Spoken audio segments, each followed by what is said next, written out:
quién molesta acá? A nadie, sí. A nadie molesta.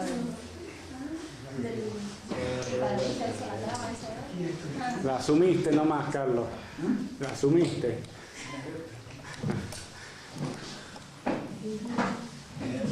Padre de Sarmiento.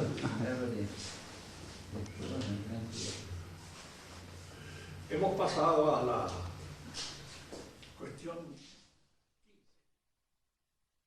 simplemente en qué consiste, porque esta aparece en contra de lo dicho en la 14, aparece esta referencia al alma humana. En la 14 habla del alma vegetal y del alma sensitiva o el alma animal.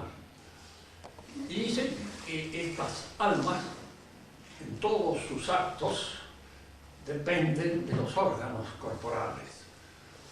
De manera que es lógico que cuando el cuerpo se corrompe, cuando entra en disolución, el alma vegetal y el alma animal desaparecen. En contra, el alma humana tiene una subsistencia en sí misma. ¿En qué se funda esta subsistencia? ¿Cuál es el dato observable que nos permite, en alguna medida, admitir que esa subsistencia no repugna al conocimiento, no repugna a la razón? Es decir, que sea perfectamente posible que el alma humana sobreviva a la corrupción del cuerpo, por lo menos en aquel acto que parece ser que la distingue de los actos corporales. En el vegetal y en el animal todos los actos dependen pues de la corporalidad. Por esa razón,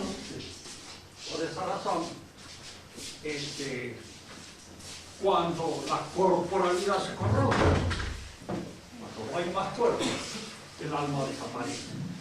Pero en el hombre, en el ser humano, hay un acto que no depende de la corporalidad. Fíjense que esto, por supuesto, es una inferencia racional, una deducción pura y exclusivamente fundada en el razonamiento, no en la observación de los hechos. Pero un razonamiento, cuando está bien llevado sobre los hechos mismos, puede admitirse la conclusión que extrae el razonamiento.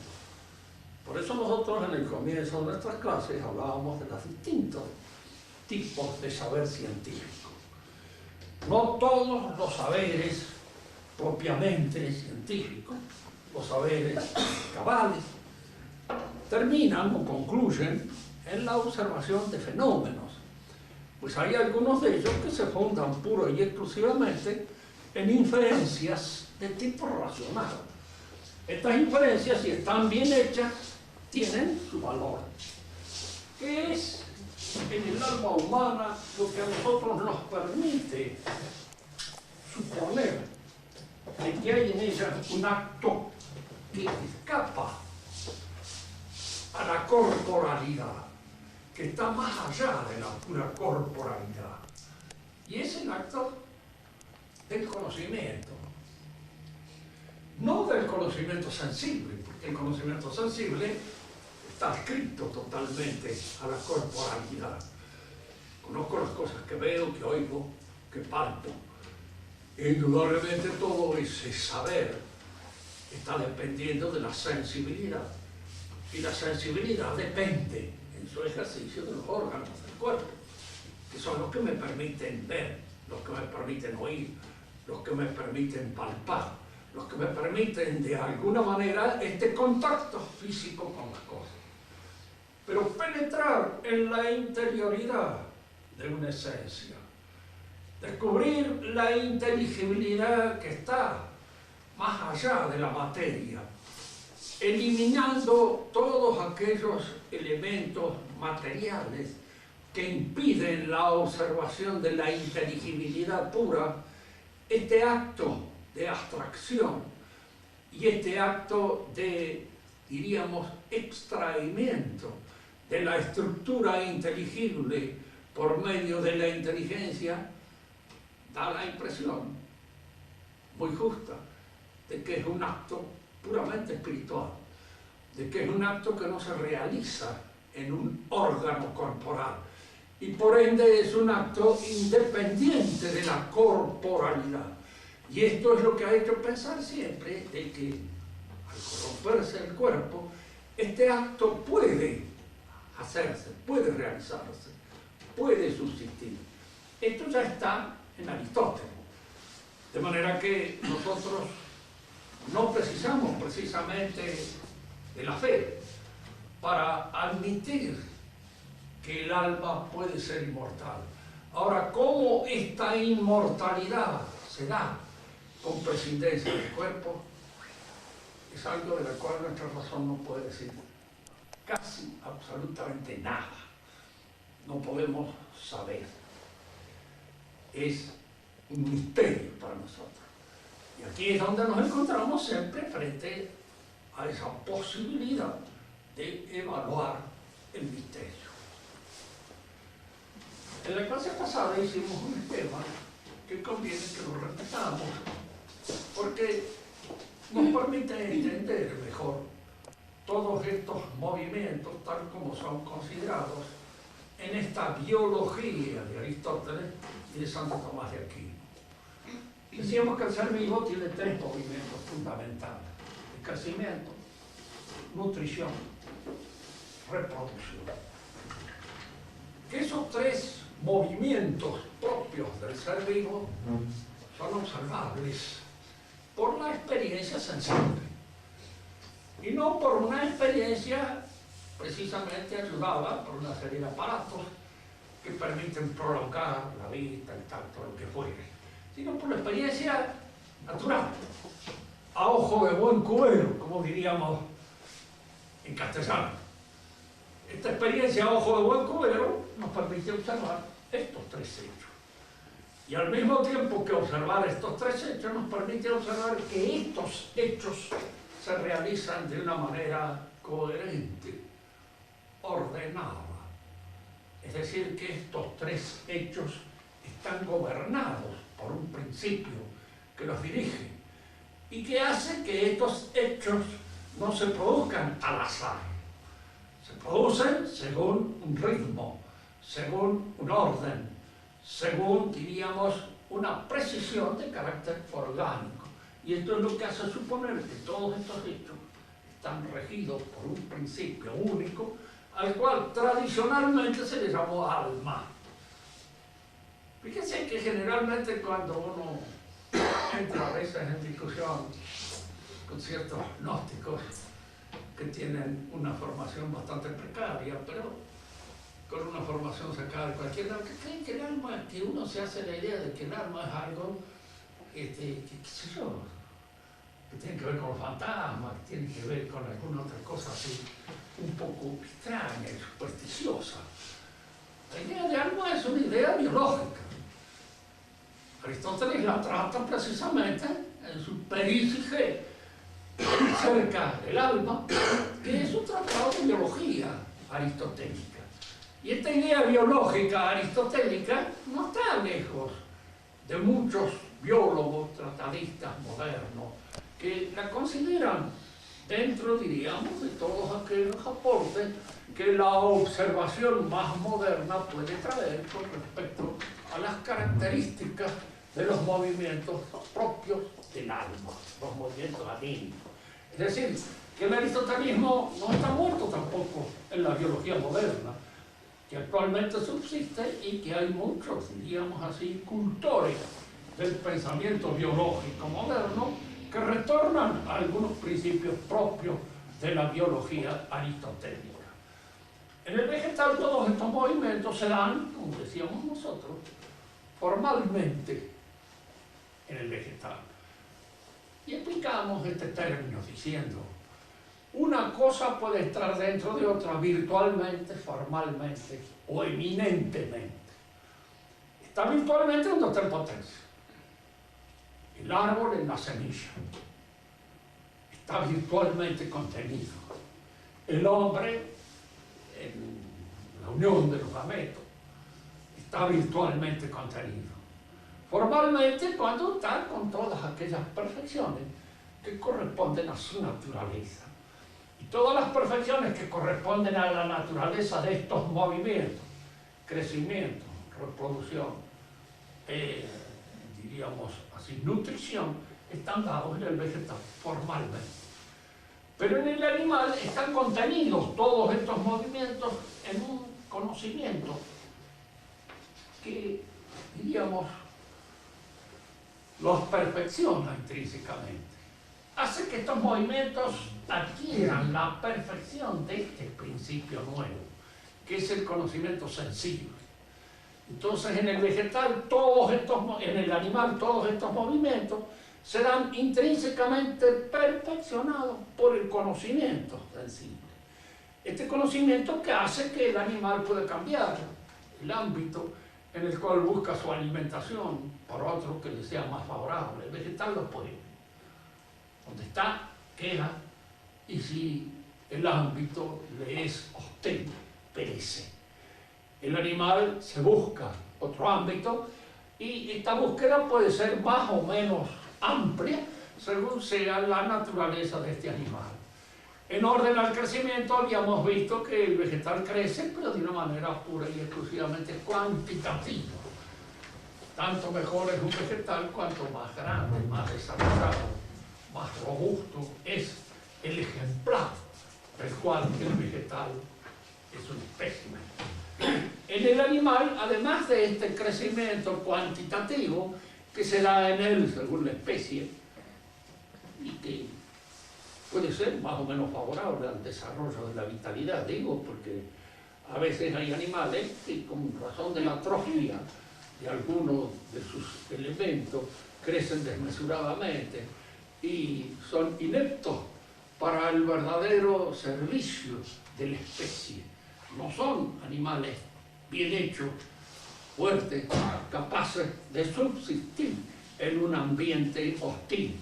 Por eso el animal, junto al crecimiento físico, tiene un crecimiento, diríamos así, en la destreza de su especie. Un principio de educación, al que le llamamos adiestramiento, y que también nosotros lo podemos percibir en el hombre. Nosotros nos adiestramos para muchas cosas. Educarse ya tiene un sentido mucho más espiritual, profundo. Pero el adiestramiento, a veces uno no se adiestra para escribir a máquina, se adiestra para manejar una ametralladora, se adiestra para manejar un automóvil.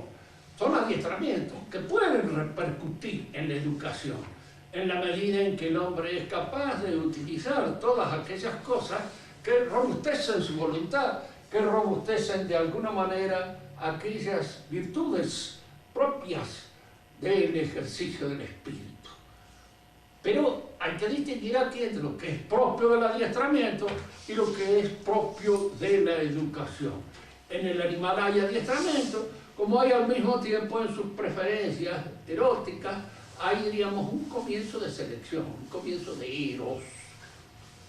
En el hombre todos estos movimientos se encuentran también integrados por la fuerza del espíritu, de su razón. Aquí es donde nosotros habíamos hecho nuestra primera anotación. Esta fuerza del espíritu perfecciona intrínsecamente estos movimientos, les da un sentido espiritual. Por eso decíamos que el hombre no se nutre como los animales. Entra siempre en el acto de nutrirse una serie de exigencias de carácter estético, de carácter religioso o de carácter espiritual que hacen que este movimiento pura y exclusivamente vegetativo se inscriba en una serie de exigencias que nacen del espíritu. Y esto es natural en el hombre. Porque aquellos que dividen la naturaleza del hombre y la separan de su espiritualidad, pues indudablemente están introduciendo una dicotomía, están introduciendo dentro del hombre una distorsión que no es humana. En el hombre lo humano es lo que de alguna manera responde a las exigencias de su espiritualidad. Por eso decíamos que es más humano estar vestido que estar desnudo. ¿Por qué? Porque en el hombre hay una exigencia en el uso del vestir. La de poner de manifiesto aquellos aspectos de la personalidad o de la corporalidad, que ustedes quieren llamarlo, que más representan la vida del espíritu, como el rostro o las manos. Por eso diríamos así, hay en este sentido, en cuanto uno hace un estudio de las modas más espirituales que otras, y hay modas más, diríamos así, sensuales, que tratan de alguna manera de exaltar más los aspectos puramente animales de la belleza o de la perfección humana que aquellos otros que son más de signo espiritual.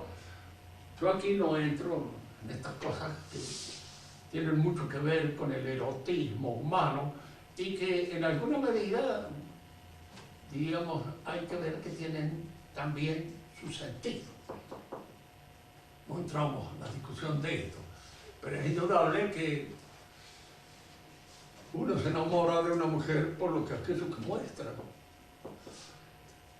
Y de alguna manera sí es atraído por las cosas que muestran y que son puramente y exclusivamente corporales. No es de extrañarse que el amor que despierta sea un amor puramente físico y un amor puramente sensual.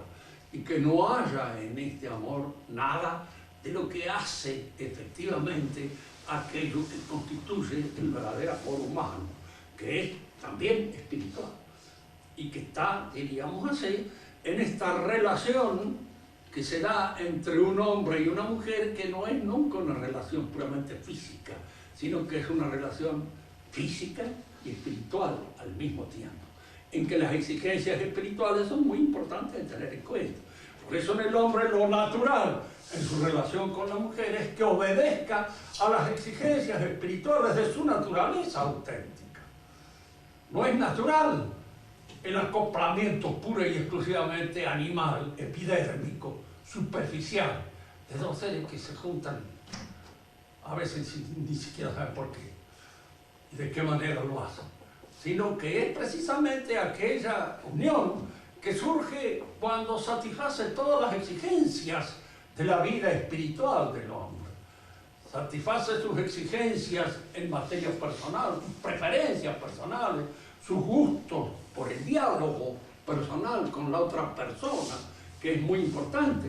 Por eso generalmente los hombres y las mujeres se casan dentro de un ámbito social parecido, por la educación, por la forma de conversar, de hablar, de vestirse, de estar parada, todas esas cosas que están dichas a veces hasta en el tango, pero con tanta expresividad que es cierto, porque todas esas cosas se distinguen. Por eso, generalmente, el casamiento supone siempre una predilección genética que tiende al desarrollo de ciertas preferencias, de ciertos atavismos. Aquello de que, en fin, cierto, hoy día se habla de discriminaciones raciales, pero estas discriminaciones se hacen siempre, naturalmente y efectivamente. Alguien se casa en el ambiente en el que está acostumbrado. Y como dicen los cocoliches, ya se ven, dicen, me gusta esa mujer porque es como la Fatomama. Es decir, está hecha como era mi madre, porque cada uno va buscando en el ambiente esa misma cosa, esa misma hábito, esos mismos usos, esas mismas costumbres, que son las que ha respirado en su casa. Y si no son las que ha respirado en su casa, pues pronto uno encuentra un ámbito que lo rechaza, un ambiente en el cual no se encuentra cómodo. Y no se encuentra cómodo porque no responde a todas aquellas exigencias que el espíritu humano impone y asegura. Por eso hay siempre en el casamiento una selección, y esta selección va provocando elementos de distinción en el orden social. Así. Muy difícil que un imbécil se case con una mujer que sea muy inteligente, salvo casos en los que no entramos a considerar, medios patológicos, en que esa mujer prefiera precisamente al imbécil, en razón de que es imbécil. Es decir, Juan Jacobo Rousseau, que era un hombre muy inteligente, se casó con una muchacha que estaba de servicio en la pensión donde él vivía, que no sabía leer ni escribir y que tuvo que enseñarle incluso hasta las horas, casi no conocía. Pero en él había unas ciertas deficiencias de carácter erótico que son las que le hicieron preferir esto. Era tímido, pero tímido de una timidez, diríamos, un poco patológica. Necesitaba esa especie de animalito, que es el que estaba cerca. Le diré una cosa, porque he leído unas cosas más que han salido últimamente sobre Rousseau, que este animalito no era tan inocente como parecía, y que de ninguna manera era una imbécil. Una mujer limitada, rústica, pero no era de ningún modo una tonta, como a simple vista puede parecer. Hay algunos datos allá que los historiadores, siempre amigos de mirar por el ojo de la cerradura, han observado, han visto y han acreditado de manera tal de que hoy la defensa de la inocencia de esta muchacha no es tan importante como era hace años. De cualquier modo, decíamos, cuando el espíritu interviene en estos movimientos, el espíritu hace a estos movimientos partícipes de esa condición que es propia del acto espiritual, la libertad. Sobre lo cual, si bien hemos hablado en la clase anterior algo, conviene siempre decirlo, porque sobre esto hay conceptos completamente absurdos y raros. Hoy hay dos palabras que están completamente desacreditadas en el lenguaje diario: autoridad y libertad. Se toma por libertad, qué sé yo, el hacer su antojo. Fíjense que en castellano la palabra antojo tiene una acepción muy clara. Yo hago mi antojo cuando sigo la impulsión que puede nacer de mis pasiones, que puede nacer de mis impulsiones más ordinarias y más animales que se pueda pedir, seguir su antojo. La libertad es cuando uno no está determinado por naturaleza para un fin tal, sino que uno puede o no realizar ese acto, ese objetivo. Generalmente el acto espiritual, entre el más común es el acto del conocimiento, es un acto libre. Yo no estoy llevado naturalmente a conocer, como estoy llevado naturalmente a respirar. Es decir, hay en mí un movimiento que me lleva al conocimiento. Y este movimiento es una apetencia de carácter espiritual. Pero yo puedo o no realizarlo. Puedo o no entender el teorema de Pitágoras. No estoy obligado a entenderlo. Puedo o no entenderlo. Por eso siempre es conveniente que en todos estos actos en los cuales aparece el espíritu, conviene que obedezcan a una exigencia de tipo autoritario, porque a veces lo que me impide entender el teorema de Pitágoras es mi pereza, es mi incapacidad para ponerme a estudiarlo. Y acá viene este otro aspecto de nuestra educación y de nuestro desarrollo dialógico, que es la necesidad de una cierta, diríamos, coacción por parte de la sociedad sobre nosotros. Si el hombre al estar libre en la sociedad y impedir todo para hacer, entonces esta es una estupidez completa, absoluta, que tiene precisamente esa única virtud, la de ser una imbecilidad total, porque no responde a ninguna cosa natural. Cualquiera que tiene hijos, que sabe cómo se crían, sabe perfectamente de que el elemento coactivo debe estar obrando en la sociedad, siempre, para que el hombre no se disloque, para que no se deje llevar por la impulsión inmediata, primaria, que es generalmente la de la naturaleza caída, y se abandone. Entonces, la única manera de retenerlo en su ámbito es que la sociedad, los que están interesados en que su desarrollo sea sano y sea bueno, lo coaccionen, lo movilicen, lo impulsen. Es aquí donde aparece la exigencia y la necesidad del elemento autoritario. Perdónenme que haga alguna referencia, pero por ejemplo cuando las autoridades de la Iglesia actualmente declaran la libertad religiosa, están indicando de que entonces no hay una verdad religiosa. Supóngase que alguien declarara la libertad en materia matemática, absoluta. Cada uno puede pensar que 2 y 2 son 6, 7, 8, 10, 15, 20, cualquier cosa. No existe esa libertad. No existe esa libertad casi en ninguna de las ciencias en las cuales hay ciertos elementos que forman parte indiscutible del acervo científico. Y que el aprendiz debe aprenderlo, naturalmente.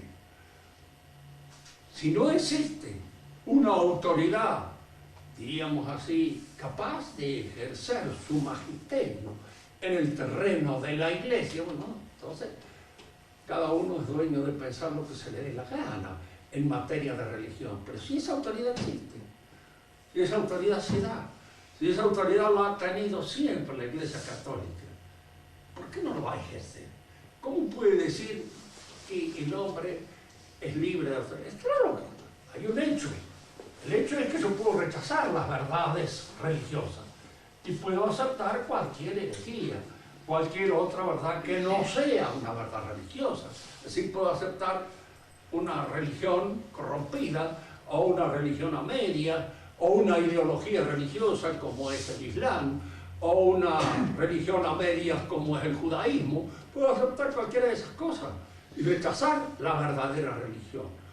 Pero si la autoridad que es depositaria de la religión verdadera declara que se es libre frente a las verdades religiosas y no que se tiene la obligación de entenderla, de estudiarla, de comprenderla para seguirla, porque eso está fundado en la autoridad divina y viene de la autoridad divina. Indudablemente esta es una defección del magisterio.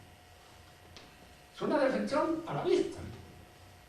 Fíjese que generalmente cuando nosotros nos proponemos reemplazar el magisterio, no somos el magisterio. En este momento el magisterio flaquea y nosotros lo único que le pedimos al magisterio es que no flaquee,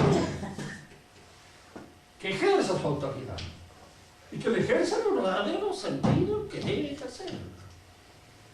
Y una de las cosas para ejercer esa autoridad es no hacer una declaración falsa, como es la de la libertad religiosa, de que todas las religiones son igualmente aceptables ante los ojos de Dios. Que entonces yo estoy declarando que Dios no ha hecho ninguna religión y que la religión no es ninguna cosa que proviene de Dios, sino que es una invención puramente humana. Y en materia de invenciones humanas, tanto la una como otra, como cualquiera. Saco a colación esto para advertir este hecho, ¿cierto? La libertad es una condición del acto espiritual. Es una condición que hace que el acto espiritual pueda intervenir en todos estos movimientos de dos maneras, regulándolos, llevándolos al perfeccionamiento que el espíritu exige o pervirtiéndolos, corrompiéndolos, desviándolos de su fin. El hombre que hace de la nutrición una finalidad en su vida, indudablemente corrompe el acto nutritivo. Lo desordena. Y este desorden puede ser mucho. Esa chica que quiere ser flaca a toda costa y que se enferma por ser flaca, indudablemente está corrompiendo su acto nutritivo. ¿Por qué? Porque está actuando mal. Está actuando de una manera desfavorable al desarrollo de su salud. Lo mismo que un hombre que come demasiado. Y que en tanto come demasiado, diríamos así, interrumpe o entorpece el desarrollo bien claro de su inteligencia y de aquella facultad que le ordena ser señora de todos sus movimientos. No hablo del erotismo porque el erotismo es lo que está más cerca de la mentalidad humana, del cerebro, de la imaginación. Y por eso el Don Juan es el hombre que está persiguiendo siempre una sombra. Yo he tenido oportunidad de conocer amigo así con grandes aficiones a las conquistas amorosas y que, claro, tenían su experiencia. Una experiencia que son las experiencias, diríamos así, un poco satánicas que pueden tener los hombres en lo que respecta a las inclinaciones caerizas de la naturaleza. Pero son hombres que en general no conocen nunca a la mujer. ¿Por qué? Porque han variado tanto, siempre están en persecución de aquella que yo no sé cuál es, pero siempre es la otra, nunca es la que tienen. Y en la medida en que siempre es la otra, están llevados por un espejismo, están llevados por una ilusión, están llevados por algo que está más en la imaginación que en la realidad. En la realidad está esto, fulana, tal, esa. Insistir en el amor de Dios, porque es lo que nos aconseja San Pablo, porque muchas veces no se encuentra con los problemas así que suelen suscitarse entre los matrimonios. ¿Qué le digan? San Pablo dice una cosa que es muy cierta, a pesar de que él era soltero y de que de ninguna manera tuvo experiencias de matrimonio. Entonces, hay que creer a esa mujer. Pero como no es que la lea, eso fundamentalmente, propóngase eso en su cabeza y basta. Y pierda de vista, digamos, todo lo demás, porque eso es lo que en alguna manera le va a permitir entrar, porque la mujer es muy sensible al amor del hombre y a ese cariño que el hombre puede sentir por ella. Es una cosa que les hace que la unión entre el hombre y la mujer sea más exitosa, que si uno está pensando en otras cosas o está pensando en desarrollar esa personalidad que se siente frustrada por la presencia frustrante del otro. Todas las presencias son siempre frustrantes, las de los hijos también, si alguno los va a pensar de alguna manera. Y de alguna manera todas esas presencias suponen obligaciones, suponen deberes, suponen ataduras, que son las que lo ligan a uno a la existencia. El hombre que se queja de todas esas ataduras, de todos esos deberes, de todas esas obligaciones, es como un árbol que se queja de tener raíces y de estar arraigado a la tierra. ¿Qué pretende? ¿Convertirse en un tronco que de alguna manera vaya a parar al aserradero? Parece ser que sí, porque el hombre es eso, está sujeto a todas esas cosas, a todas esas raíces existenciales de las cuales vive. Aparición entonces, la inmersión del espíritu en todo esto es una inmersión que puede ser perfeccionante y que puede ser también frustrante. Hipertrofia o atrofia los sentidos. El espíritu puede actuar de estas dos maneras en función precisamente de su libertad. Y no les hablo del crecimiento humano porque el crecimiento humano tiene una relación fundamental, inmediata, con el conocimiento. El hombre crece no en la medida en que va adquiriendo un saber de erudición cada vez más vasto y amplio, sino en la medida en que va conociendo aquellas cosas en función de las cuales tiene que vivir. El hombre verdaderamente culto, o la mujer verdaderamente culto, es aquella que lleva una vida práctica, diríamos así, ajustada a las virtudes propias que de alguna manera desarrollan su personalidad. Y estos son conocimientos, saberes. Yo me acuerdo siempre de una vieja en mi casa, una vieja cocinera, una analfabeta, de padre y madre. Venía ya de varios analfabetas de generaciones, pero que tenía una formación cristiana, que la había recibido no sé de dónde. Me acuerdo que siempre nos decíamos entre nosotros a veces, ¡qué desgraciado! Mirá que... Entonces, desgraciado no le digan, desgraciado es el diablo, que ha perdido la gracia de Dios. Entonces nos daban una lección así, más o menos de catecismo, que nosotros no entendíamos porque nos habíamos hecho a la buena de Dios, y de ninguna manera estábamos en condiciones de apreciar todos esos conocimientos que esta mujer recibía de la tradición. Paisano lujanero que llegaba a casa era más bruto que un bozal. Él llegaba a casa y saludaba, ¡Ave María Purísima! Decía siempre. Y por ahí había alguno que sabía la contestación, sin pecado consabido, pero la mayor parte decía, cánteme mal, lujanero, terminaron bacanear con esto. Pero él sabía, y de alguna manera, diríamos nosotros, eso estaba actuando en él. El hombre verdaderamente culto es aquel hombre que posee esta jerarquía promovida por los valores auténticos que una tradición religiosa le impone y le da. Y él es el que tiene y los vive y los practica y de alguna manera llega en él. Y se comporta siempre y en todo momento de acuerdo con esos principios que forman parte de su vida. Estos serían entonces la forma en cómo el espíritu obra sobre los movimientos fundamentales, tanto vegetales como animales, en el hombre. ¿Qué introduce el cristianismo en todo eso? ¿Qué es lo que trae? ¿Recuerden ustedes? Si recuerdan alguna de las cartas de San Pablo habla siempre del injerto cristiano. Y esta palabra es una palabra que de alguna manera da una idea adecuada de lo que es esto. Santo Tomás, cuando expone todos estos pensamientos, los va exponiendo en su sentido analógico. Hay una analogía, a veces, entre ciertas formas vitales fundamentales. Y esta forma, este principio de vida nuevo que impone el cristianismo. El cristianismo es como un principio nuevo que se inserta ahora en el alma espiritual y la sobreeleva, la levanta, diríamos así, eminentemente a una participación con la vida divina. Aquí es donde quiero aclarar 2 o 3 conceptos porque a veces no parecen muy claros. La gracia es un principio vital semejante, análogo a la del alma humana. Con la diferencia que la palabra injerto viene mejor, porque la gracia se injerta en un hombre que ya tiene su alma espiritual.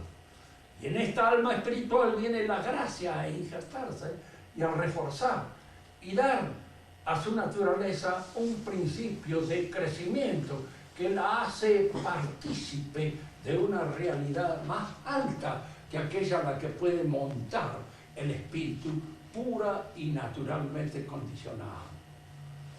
La gracia entra en nuestra alma, entra en nuestra inteligencia, en nuestra voluntad y en toda la impulsividad de nuestro espíritu, a lo que refuerza esa virtud tan poco a veces conocida y tan poco frecuentada, que es la caridad, cabalmente tal. Por medio de la fe conocemos y ampliamos el horizonte de nuestro conocimiento. Por medio de la esperanza, nosotros esperamos recibir precisamente las promesas dadas por nuestro Señor Jesucristo. Y de alguna manera esto refuerza el apetito natural de la voluntad. Y por medio de la caridad aspiramos a ese encuentro con los demás y con Dios, como consecuencia precisamente de esta efusión del alma. Entonces, la gracia es una efusión de un principio sobrenatural que sobreleva todos estos movimientos. La nutrición, diríamos, la propagación, el erotismo y también el crecimiento. ¿Qué tiene que ver la gracia con la nutrición? El cristiano se nutre de una manera distinta. Comemos el cuerpo de Cristo. Y al comer el cuerpo de Cristo, incorporamos a nuestra realidad física, fisiológica, natural, la realidad de Cristo. De manera que nuestro propio cuerpo se va haciendo uno con el cuerpo de Cristo que nos nutre. Fíjese que el alimento natural viene de abajo de la naturaleza y sube hacia el hombre. El alimento sobrenatural viene de arriba y sobreleva el hombre hacia el lugar de donde ese alimento llega.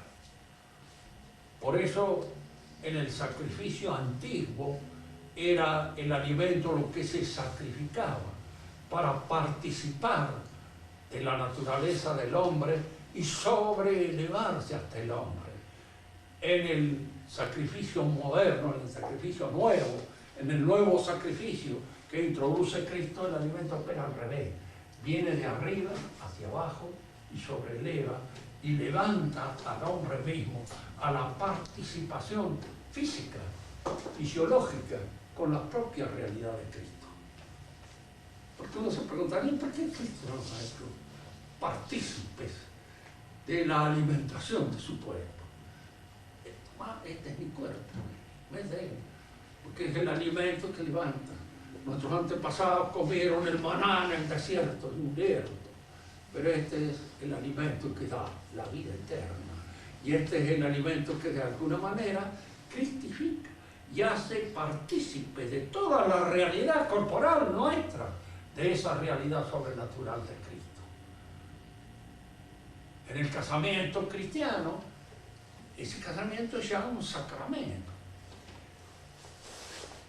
Misterio tremendo, dice San Pablo. Fíjense que todas estas palabras que nosotros a veces repetimos, que forman parte de la homilía dominical y que de alguna manera escuchamos sin atender nunca los ecos profundos que estas realidades tienen,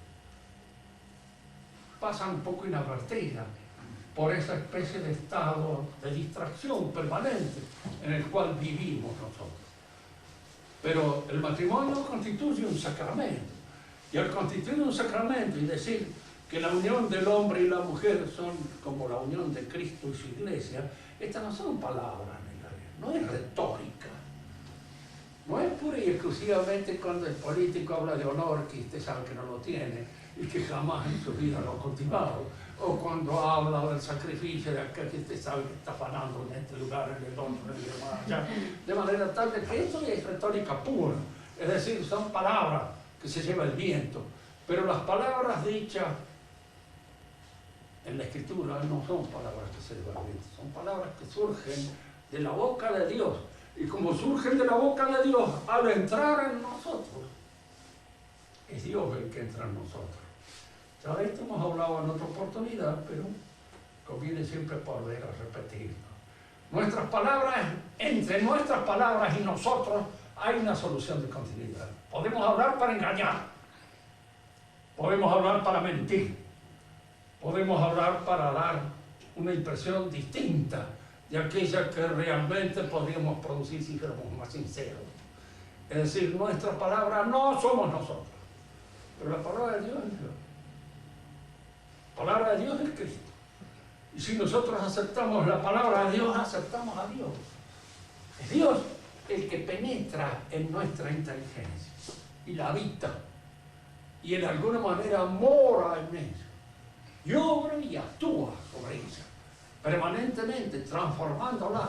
Fíjese que esto no se hace de una vez para siempre, no se santifica así nomás, de entrada. Para esto hay que tener una gracia muy especial, que Nuestra Señora nada más la tuvo. Todos los demás tenemos un trabajo permanente que realizar para poder provocar esta santificación y esta adhesión de nuestra inteligencia a la palabra divina. Adhesión de nuestra inteligencia a la palabra divina, que no se da pura y exclusivamente con la aceptación de la palabra, porque esta palabra está actuando, mora en nosotros, pero mora en nosotros como moran muchos otros conocimientos, luchando contra todas aquellas pasiones que de alguna manera, diríamos, se oponen al crecimiento de esta realidad que es la gracia. No es que no se resiste a la gracia, se resiste. Uno a veces piensa, ¿por qué Dios nos ha dado a nosotros la gracia? ¿Qué es lo que ha encontrado en nosotros que somos tan remisos a la aceptación muchas veces de la gracia? Que nos resistimos tanto y también en nuestra resistencia. Y sin embargo la gracia está actuando sobre nosotros, sobrelevándonos permanentemente en esta participación con la naturaleza divina. El hombre crece también ahora como cristiano de una manera distinta al que crece el hombre natural. El hombre natural crece a través de su conocimiento. Más amplio y más profundo su conocimiento, cuanto más penetra en la inteligibilidad de las cosas de este mundo y las domina mejor y y logra, diríamos así, de ella un conocimiento más perfecto. Pero el cristiano logra un conocimiento, diríamos así, que lo acerca de manera efectiva y real a la presencia de Dios. Una vieja sumisa, fiel y buena está más cerca de Dios a lo mejor que un verdadero sabio que no ha tenido nunca ese fervor, esa docilidad a las instigaciones del Espíritu Santo. ¿Y esto cómo sucede? ¿Hay en esa vieja una inteligencia especial? No. Pero hay en su alma una docilidad que permite este trabajo de la gracia. Y este trabajo de la gracia es la que nos lleva a una participación más cercana con la naturaleza divina que aquella que puede tener este hombre con toda su cultura, con todo su saber. Yo pienso en un hombre, por ejemplo, como Borges, ¿no es cierto?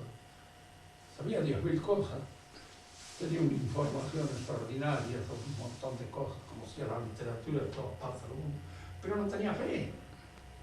Y al no tener fe, diríamos, la vida de él era una vida que estaba llevada a los bandazos. Una vieja cualquiera, creyente, estaba más cerca de Dios que él, y más cerca de ciertas verdades que él no entendía, él las confundía con cualquier otra cosa, porque ya había perdido el rumbo de lo que es verdadero, en función de que manejaba todos estos datos como si fueran unos iguales que los otros, sin tener para ellos el discernimiento de lo que es verdadero y aquello que no lo es. La gracia entonces es una nueva vida que penetra en la realidad humana y la transforma. Y aquí vamos a decir otra cosa para terminar esta conversación de hoy y darle un buen término. Si todas las religiones son iguales, como dice a veces el magisterio de la Iglesia, pues todas tienen la gracia, en todas se da la gracia, y se da la gracia en todas, porque yo sepa no, ni siquiera se habla de la gracia. He leído el Corán, que es un libro que tiene verdades religiosas, sí, están tomadas de la Sagrada Escritura, del Antiguo Testamento, y ahí son las verdades religiosas. Pero al mismo tiempo es un libro en donde, por ejemplo, la idea o la noción de pecado original no actúa. Tanto que el paraíso, para los musulmanes, es una prolongación de todos los aspectos de tipo sencillo. Lo que se prolonga en el hombre no es aquello que efectivamente es espiritual. Lo que se prolonga es lo físico. El hombre va al paraíso a gozar eternamente de las delicias sensibles que el paraíso puede ofrecerle como si fuera un prostíbulo de gran instalación. ¿Qué es eso? Entonces hay aquí una verdad auténtica. Hay una religiosidad que esté fundada incluso en estas verdades naturales, que es que en el hombre lo que sobresale, lo que lo distingue de los demás animales es la espiritualidad. No parece. No hay eso. Hay una gran efusión de fe, eso sí, pero de esa fe ciega, de esa fe animal, de esa fe en el testigo, al cual ni siquiera se lo discute. Y en el judaísmo, pues el judaísmo lo que tiene grave es esto, es que no ha percibido la presencia del Mesías, lo rechaza. O sea, frente a eso nosotros podemos decir, bueno, ¿Cristo era o no era el Mesías? Y si era el Mesías, era Dios. Indudablemente que si era el Mesías y era Dios, tenía que estar por encima del pueblo de Israel. Porque el pueblo de Israel era más bien un vehículo, era más bien un instrumento para su aparición. Pero no algo que se le imponía. Los israelitas creyeron al revés, de que el Mesías tenía que venir al servicio del pueblo de Israel y que de alguna manera ponía al servicio del crecimiento y del desarrollo nacional de ese pueblo. Fue precisamente esta idea de exaltación típicamente nacionalista lo que impidió al pueblo de Israel adherir a Cristo. Muchos israelitas adherieron por su cuenta, personalmente, pero el pueblo organizado, el pueblo, con sus autoridades constituidas, lo rechazó. Y este rechazo significa precisamente en religión el rechazo de la verdad religiosa. Pues se puede poner esto en la misma situación que el cristianismo. Porque sí, uno puede decir, no, nosotros no somos mejores por eso que lo que puede ser un judío, que lo que puede ser un maometano, bueno, qué sé yo, Dios sabrá. Pero lo que sí es que la religión es esta. Y que la religión supone precisamente el desarrollo de estas verdades. Y las otras son falsas religiones. No son verdades, no las podemos colocar en la misma posición.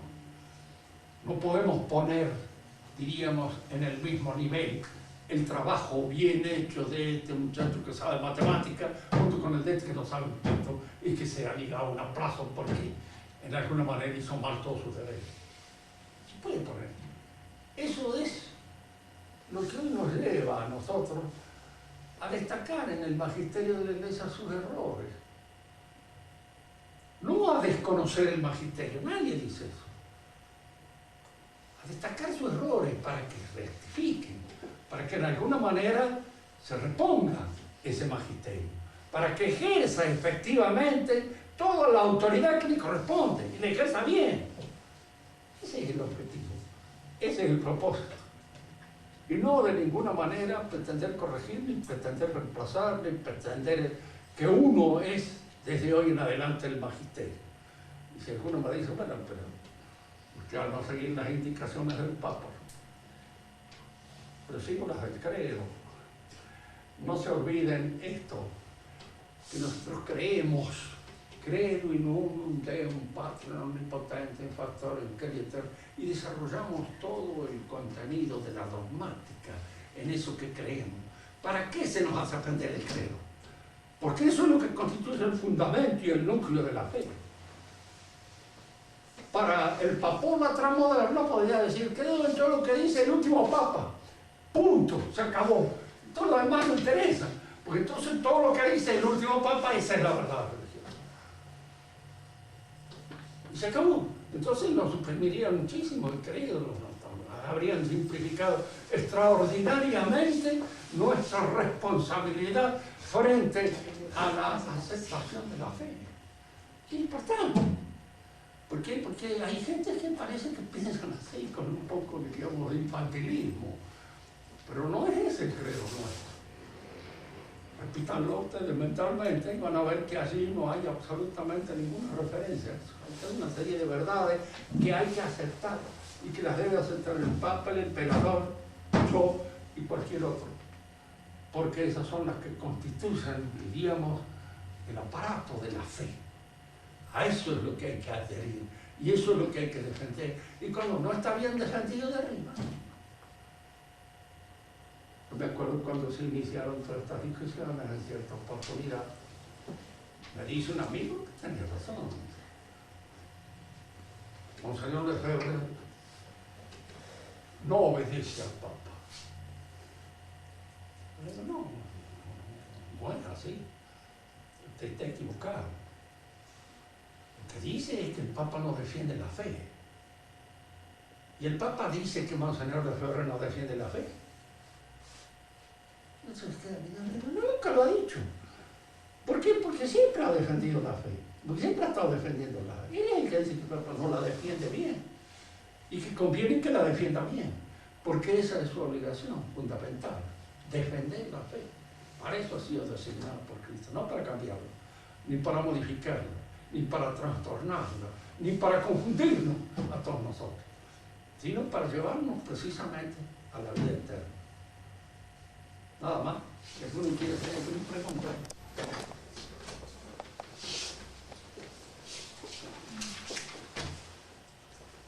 María. ¿La reciben todos los seres humanos? ¿Cómo? ¿La gracia la reciben todos los seres humanos? No.